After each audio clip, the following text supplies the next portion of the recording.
और बड़ी खबर है, रूस नाटो में टकराव का अंदेशा है। नाटो ने शुरू किया युद्धाभ्यास। रोमानिया बुल्गारिया में नाटो की वॉर ड्रिल हुई है। युद्धाभ्यास में ब्रिटेन के 2500 सैनिक भी शामिल हैं।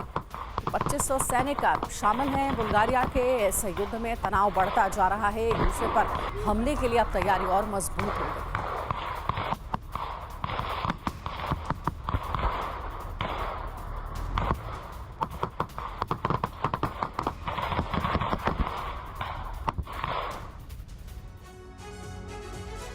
रूस की सेना लगातार आगे बढ़ रही है। ऐसे में यूक्रेन पर सरेंडर का खतरा मंडराने लगा है। हालात ऐसे हैं कि अगर कुछ वक्त में यूक्रेन को हथियार नहीं मिले तो बड़े हिस्से पर रूस कब्जा कर सकता है, जिसमें डोनेत्स्क पर रूस का कब्जा कभी भी हो सकता है। जबकि कुर्स्क में भी यूक्रेन की सेना को रूस ने पीछे धकेल दिया है। अब यूक्रेन को डर है कि कहीं कुर्स्क और डोनेत्स्क उसके हाथ से ना निकल जाए।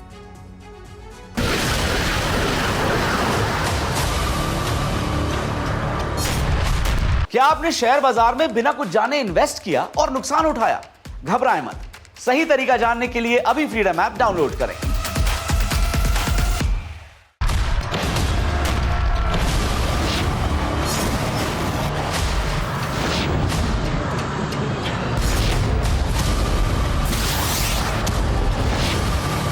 नए साल की शुरुआत से ही रूस ताबड़तोड़ हमले कर रहा है। रूसी सेना तेजी से आगे बढ़ रही है।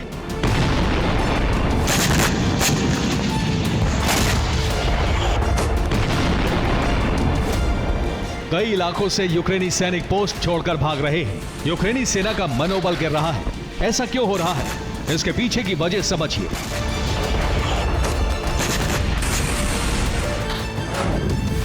यूक्रेन के हथियार खत्म हो रहे हैं। अमेरिका ने सैन्य मदद रोक दी है। कई नेटो देश हथियार देने से पीछे हट रहे हैं। यूक्रेनी सैनिक थक चुके हैं। रूस के हमले लगातार बढ़ रहे हैं। कई हिस्सों पर रूस का कब्जा हो चुका है।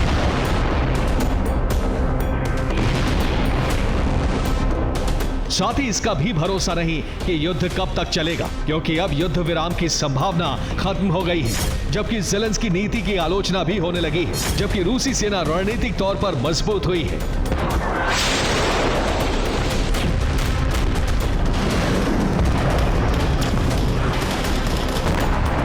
अब सवाल उठ रहा है, क्या कुर्स्क यूक्रेन के हाथ से चला जाएगा? क्या संपूर्ण डोनेत्स्क पर रूस का कब्जा हो जाएगा? अगर ऐसा हुआ तो यूक्रेन की हार सिर्फ एक कदम दूर रह जाएगी।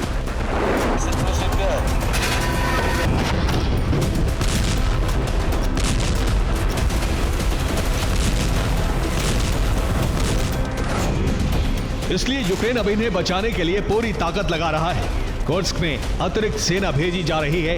डोनेत्स्क में भी उसने टैंक बटालियन भेजी है। यूक्रेन ने फ्रंट लाइन के लिए हर महीने करीब 600 करोड़ फंड जारी करने का फैसला किया है, जिससे कॉम्बैट ब्रिगेड को ड्रोन पावर लगातार मिलती रहे। अब यूक्रेन ड्रोन का प्रोडक्शन बढ़ा रहा है। 96% ड्रोन खुद ही बना रहा है, जबकि हमले में इस्तेमाल 30% हथियार भी यूक्रेन में ही तैयार किए जा रहे हैं।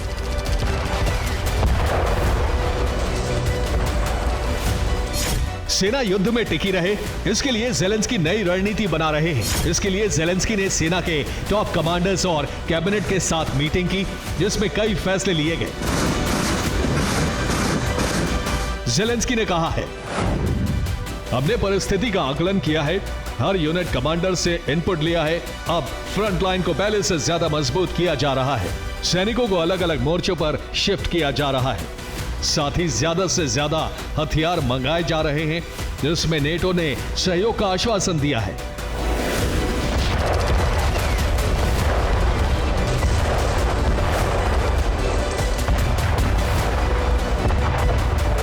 ज़ेलेंस्की का यह फैसला बता रहा है कि वो कुर्स्क को किसी भी कीमत पर खोना नहीं चाहते हैं, क्योंकि कुर्स्क इकलौता रूसी शहर है जहां यूक्रेन ने बढ़त हासिल की है।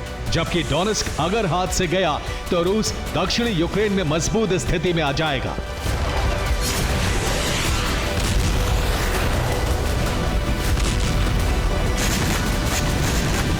यूक्रेन के लिए लगातार स्थिति गंभीर होती जा रही है, क्योंकि दक्षिणी डोनेत्स्क में रूस करीब करीब कब्जा कर चुका है। तीन तरफ से डोनेत्स्क में रूसी सेना आगे बढ़ रही है।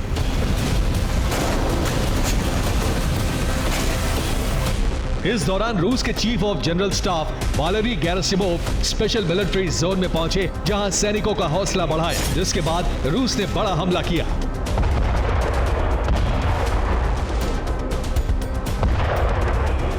अब रूस की सेना पोक्रोवस्क में ग्रे जोन को बढ़ा रही है, जिससे यूक्रेनी सेना को घेरा जा सके। इसी तरह के हालात टॉरेस्क और कुराखोव में भी बने हुए हैं। अब डोनेस्क में यूक्रेन के पास पीछे हटने के अलावा कोई दूसरा रास्ता नहीं बचा है।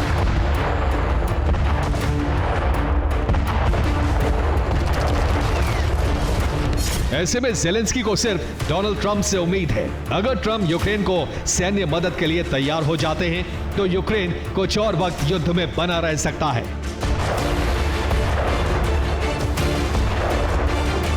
Bureau report, TV9, Bharatvarsh.